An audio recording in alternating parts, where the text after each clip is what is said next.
Hello বন্ধুরা, আপনার PF number যদি ভুলে যান বা হারিয়ে গেছে, তো আপনি মেম্বার হোম লিখে দিবেন গুগল ক্রমে, ওখানে লিখে দেখুন এরকম আসবে, এখানে ওকে করে দিবেন। ঠিক আছে, এবার নিচে আসবেন। নিচে আসে আপনার দেখুন লেখা আছে নাও ইওর ইউএন, মানে পিএফ নাম্বার। আপনি হয়তো অনেকদিন আগে কাজ করেছিলেন, কাজ ছেড়ে দিয়েছেন, টাকা তুলতে পারছেন না, পিএফ নাম্বার নেই, ইউএন নাম্বার নেই, কন্ট্রাক্টর দিচ্ছে না। তো আপনার দেখুন এখানে মোবাইল নাম্বার দিবেন, যেই মোবাইল নাম্বার আপনার আধার কার্ডের সঙ্গে লিঙ্ক করা আছে। ঠিক আছে, আধার কার্ড কাছে নিয়ে বসবেন। আপনার নিজের অ্যান্ড্রয়েড ফোন থেকেই হয়ে যাবে। খুবই সহজে অল্প সময়ের মধ্যে আপনি ইউএন নাম্বার বের করে নিতে পারবেন এইভাবে। যেইভাবে আমি করতেছি দেখুন, এইভাবে করবেন। ১ মিনিটের মধ্যে আপনার ইউএন নাম্বার আপনি পেয়ে যাবেন। তারপর কত টাকা আছে ব্যালেন্স চেক করতে পারবেন, টাকা তুলতে পারবেন। কোনো কন্ট্রাক্টরের সাইন বা কিছু লাগবে না। ঠিক আছে, আপনি আপনার ফোন থেকেই সবকিছু করতে পারবেন। দেখুন এইভাবে একটি ওটিপি আসবে, ফোন নাম্বার দিয়ে ক্যাপচা দিয়ে সেন্ড করলেই ওটিপিটি এখানে বসিয়ে দিবেন। ওটিপি বসিয়ে এখানে ক্যাপচা বসিয়ে দিবেন।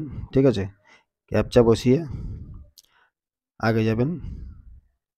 ক্যাপচাটা বসানো হচ্ছে, বসানোর পর দেখুন ভ্যালিড ওটিপি, এখানে আবার ওটিপি আসবে।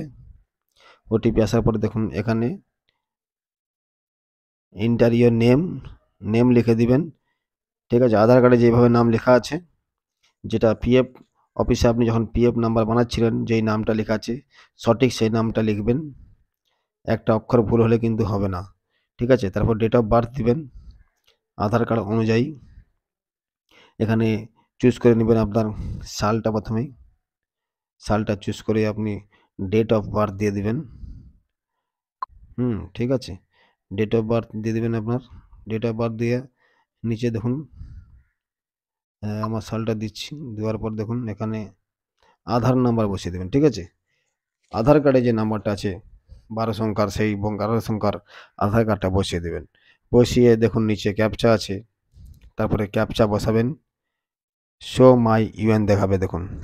তো এইভাবে আপনি আপনার ইউএন নাম্বার বা পিএফ নাম্বার বের করে খুব সহজেই টাকা তুলতে পারবেন বা চেক করতে পারবেন।